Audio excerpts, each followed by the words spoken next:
Ward number 12 ની અંદર આવેલી પ્રમુખ કુટી સોસાયટી છે પશ્ચિમ વિસ્તારની અંદર. હવે વારંવાર રજૂઆત કરવા છતાં રોડ રસ્તો બનતો નથી. અમારે કાસવાળો કે છે કે કોર્પોરેશનની રજૂઆત કરો, કોર્પોરેશને કે કાસમાં રજૂઆત કરો, તો અમારે જવાનું કયા આગળ? અને આ રસ્તો પેલા 5 વર્ષથી આવવાનો છે અમારો રસ્તો. અને આ કોઈપણ પક્ષ કોંગ્રેસ હોય કે ભાજપ હોય કોઈ વોટ લેવા આવું નહીં, બરાબર છે. આ સોસાયટીની અંદર જ્યાં લઈને રસ્તો નહીં થાય ત્યાં વોટ કોઈને મળે નહીં.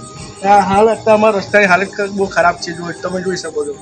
એટલે કોર્પોરેશનને રજૂઆત એક જ છે કે અમારા રસ્તો વ્યવસ્થિત કરી આપે અને બધી પાણી સુવિધા અને ગટરની સુવિધા વ્યવસ્થિત કરી આપે.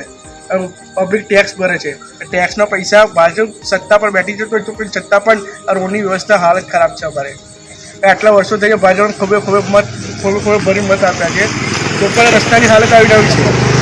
એટલે કોઈ અહીંયા મત લેવા આવું નહીં અને કોઈ પક્ષ અંદર પૂછવું નહીં. ચૂંટણી વખતે કોઈ પ્રચાર કરવા આવું નહીં, તો પ્રચાર કરવા આવશે એનો વિરોધ સખત વિરોધ કરવામાં આવશે.